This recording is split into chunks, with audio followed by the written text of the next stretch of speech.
बड़ी खबर आ रही है। चिराग पासवान का बड़ा बयान, सभी विकल्पों पर विचार किया जा रहा है। बीजेपी के साथ चुनाव लड़ने की सोच, अकेले भी चुनाव में उतर सकते हैं। झारखंड में एलजेपीआरवी मजबूत है। इस वक्त की बड़ी खबर आपको बता रहे हैं। चिराग पासवान की तरफ से बहुत बड़ा बयान, एनडीए गठबंधन नहीं तो अकेले भी चुनावी रणभूमि में उतर सकती है चिराग पासवान की पार्टी। सभी तरह से सभी विकल्पों पर विचार विमर्श किया जा रहा है। बीजेपी के साथ चुनाव लड़ने की सोच के साथ साथ अकेले भी चुनाव में उतरने की प्लानिंग की जा सकती है चिराग पासवान की तरफ से, उनकी पार्टी की तरफ से। कि हमारी राज्य इकाई इस विषय में चर्चा कर रही है। लोक जनशक्ति पार्टी रामविलास, हम लोग तमाम तरीके के विकल्प लेकर हम लोग आगे बढ़ने का काम कर रहे हैं। जिन विकल्पों में जहां एक तरफ गठबंधन के तहत चुनाव लड़ने की भी सोच है, तो वहीं अकेले लड़ने पर भी पार्टी विचार कर रही है।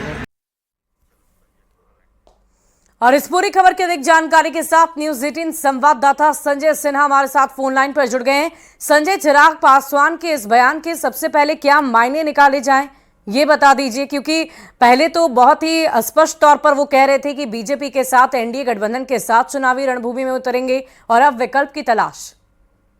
देखिए, सबसे पहले आप ये समझ जाइए कि चिराग पासवान लोकसभा चुनाव में भी 100% रिजल्ट देने वाले नेता हैं।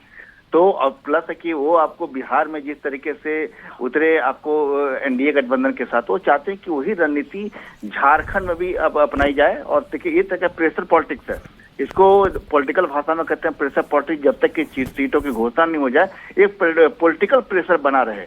और देखिए, झारखंड में बीजेपी ये मान के चल रही है कि गठबंधन का परिवार उसका लगातार बड़ा हो रहा है और सभी कैडर की वोट, देखिए बीजेपी अब सिर्फ आदिवासी वोट के साथ साथ कुर्मी वोट भी देख रही है, दलित वोट भी देख रही है, तमाम वोटों को देख रही है। ऐसे में जाहिर है कि वोट कहीं से कटेगा तो कहीं जाकर वो बटेगा। तो ऐसे में थ्योरी साफ है कि आप देख सकते हैं कि यहाँ पर चूंकि आजसू के अलावा अब जदयू भी साथ में है, तो जदयू को भी सरयू राय भी आए हुए हैं, तो उनको भी एक सीटें या 1 से 2 सीटें जदयू को जाएगी। अब लोजपा रामविलास की पार्टी है, चिराग यहाँ आ रहे हैं, तो हो सकता है कि चिराग को जोड़ने के लिए चूंकि बीजेपी कह सकती है कि हमें सभी को साथ लेकर चलना है, तो एक सीट कम से कम लोजपा को भी जा सकती है। तो ऐसे में ये सीट कहीं बीजेपी अपनी सीटों पर कभी भी दाव नहीं लगाएगी। ये गठबंधन की सीटें आपस में ही कटेगी तो आपस में बटेगी। तो कुल मिलाकर फॉर्मूला समझ लीजिए कि इस बार बीजेपी आपको जो आजसू की सीटें हैं वो 6 से 9 सीट आप लिख लीजिए। आजसू लगातार ये कर रहा है कि सम्मानजनक 10 सीटें, डबल डिजिट तो 10 भी शुरू होता है और जो मांग रही है आजसू 12 से 13 भी, लेकिन सिंगल डिजिट तक रहने की जो हमारे सूत्र बता रहे हैं कि आजसू की सीटें सिंगल डिजिट रहेगी। जदयू की सीट 1 से 2 हो सकती है और लोजपा। और संजय, हम आपसे ये भी जानना चाहेंगे, क्योंकि आजसू की तरफ से लगातार ये मांग की जा रही है कि कम से कम सम्मानजनक 10 सीटें चाहिए, और इधर चिराग पासवान भी ये कह रहे हैं कि विकल्प हम तलाश रहे हैं। तो क्या इन दोनों ही पार्टियों की तरफ से प्रेशर बनाया जा रहा है बीजेपी के ऊपर, और साथ ही साथ अगर उन्हें सम्मानजनक सीटें नहीं मिलती हैं तो अगर चुनावी रणभूमि में ये अकेले उतरेंगे तो इसका क्या नुकसान, क्या फायदा बीजेपी या एनडीए गठबंधन को भुगतना पड़ सकता है? देखिए, चिराग पासवान जिस प्रेशर पॉलिटिक्स की बात कर रहे हैं झारखंड में, उसका बहुत ज्यादा असर आपको देखने नहीं मिलेगा। नई पार्टी झारखंड में हालांकि पहले भी चुनाव लड़ चुकी है, लेकिन पार्टी अपने बूते चुनाव जीतने की मुझे नहीं लगता कि कहीं पर जाकर पार्टी वो आपको बोनस फैक्टर जो हासिल करने के लिए जो प्रेशर बना रही है वो कहीं हो सकता है। रह गई बात एनडीए फोल्डर से कहीं बाहर जाने की बात, चिराग पासवान ये भूल कभी नहीं करेंगे। ये जब तक सीटों की घोषणा नहीं होती है, क्योंकि सीटों की देखिए राज्य में मूवमेंट है, फैसला दिल्ली में होना है। भले झारखंड में आकर वो बयान दे रहे हैं, लेकिन दिल्ली में जब टेबल पर बैठेंगे तो वो चीजें कभी एनडीए फोल्डर से बाहर जाने की कोई जो है जहमत नहीं उठाएगा, हिम्मत नहीं करेगा। तो ऐसे में ये समझ लीजिए कि ये सिर्फ एक प्रेशर पॉलिटिक्स है, इससे ज्यादा नहीं। क्योंकि उनको लग रहा है कि अगर ये प्रेशर पॉलिटिक्स करेंगे, आम लोगों में एक मैसेज जाएगा झारखंड में, तो शायद एक आध सीटें उन्हें मिल जाए। और वाकई संजय, हम समझ सकते हैं कि अपने बयानों के जरिए जनता के साथ साथ पार्टियों को भी संदेश देने की कोशिश चिराग पासवान की तरफ से की जा रही है। आगामी विधानसभा चुनाव को लेकर बैठकों का दौर भी लगातार जारी है। कब तक इस सीट के फॉर्मूले पर मुहर लग सकती है? तो चलिए संजय से हम फिर से जुड़ने की कोशिश करेंगे, लेकिन उससे पहले आपको बता दें कि चिराग पासवान ने ये बड़ा बयान दिया है। उन्होंने कहा है कि या तो बीजेपी के साथ या फिर अकेले के विकल्प का भी तलाश हम कर रहे हैं। अगर जरूरत पड़ी, अगर ऐसी वैकल्पिक स्थिति नजर आती है तो हम अकेले भी चुनावी रणभूमि में उतर सकते हैं।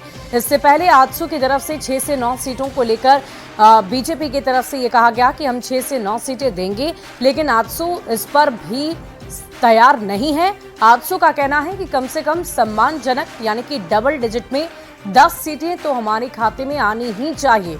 इससे पहले 2019 में जब चुनाव हुए थे, उस दौरान आजसू और बीजेपी के बीच सीटों के फॉर्मूले को लेकर ही तकरार हुई और उसी तकरार का नतीजा था कि बीजेपी और आजसू अकेले अकेले चुनावी रणभूमि में उतरी और इसका नुकसान दोनों ही पार्टियों को उठाना पड़ा था।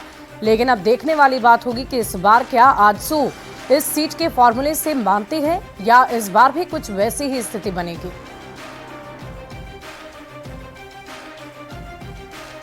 और 2019 में सीटों के बंटवारे पर नहीं बनी थी बात। इसी बात की चर्चा अभी हम कर रहे थे। बीजेपी और आजसू का गठबंधन टूट गया था।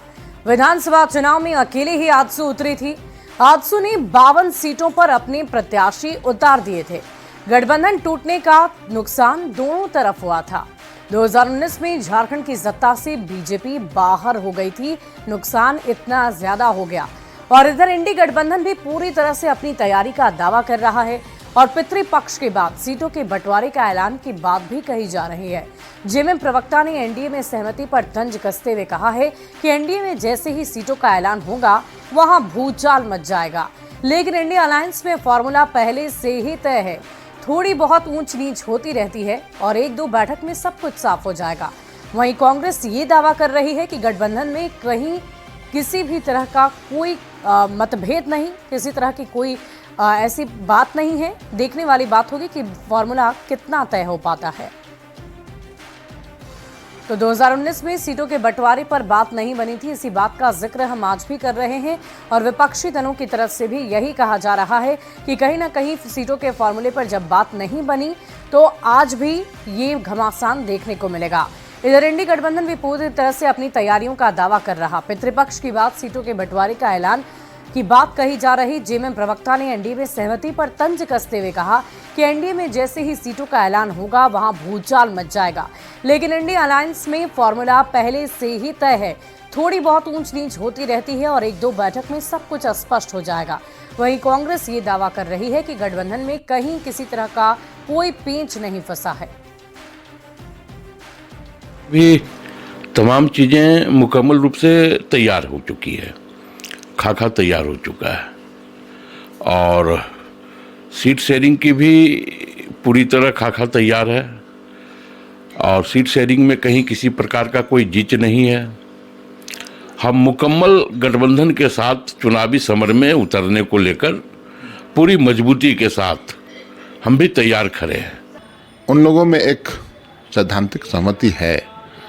पिछले बार का फॉर्मूला सामने है तो बहुत ज़्यादा मशक्क़त हम लोगों को करने की आवश्यकता नहीं है और पितृपक्ष के बाद किसी भी दिन हमारे नेतागण बैठेंगे और ये फैसला हो जाएगा। और इंडी गठबंधन में जेएमएम कांग्रेस एकजुटता का दावा कर रहे हैं, लेकिन कांग्रेस अपने परिवार में ही कलह से बाहर नहीं निकल पा रही है। चुनाव से ठीक पहले पार्टी में सांसद सुखदेव भगत, वित्त मंत्री रामेश्वर उरांव के बीच घमासान बढ़ता ही जा रहा। दोनों एक दूसरे को संविधान के पाठ पढ़ाने में लगे हैं। सुखदेव भगत और रामेश्वर उरांव की लड़ाई में अब पूर्व सांसद धीरज साहू भी कूद पड़े हैं, जिन्होंने सुखदेव भगत के तेवर पर आपत्ति जताई है और कहा है कि उनका ये रवैया पार्टी हित में नहीं है। मत की बात कर रहे हैं। मैं एक साधारण सी बात में बता रहा हूं, क्या लोहरदगा की जनता जो है अगर वो स्थानीयता की बात कहें तो संविधान विरोधी कहाँ बात हुई? ये तो अपनी भावनाएं उन्होंने प्रकट की है। एक वो क्या लोहरदगा के जनता को वहाँ कांग्रेस के कार्यकर्ताओं को नासमझ समझते हैं क्या? यहाँ की जनता को क्या वो समझते हैं? क्या जनता इतने नासमझ है कि लोग किसी भड़का दें? क्षेत्रता की बात करना कांग्रेस के संविधान के विरुद्ध है, भारत के संविधान के विरुद्ध है।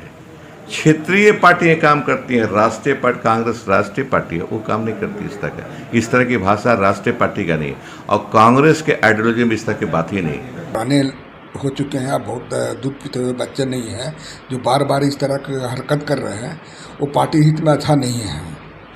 और अगर उनको किसी बात का कोई तकलीफ तो पार्टी फोरम में रखें, यहाँ सार्वजनिक करने का क्या ज़रूरत था। मतलब अनुशासन तोड़ने का काम किया जा रहा है जो पार्टी हित में नहीं है।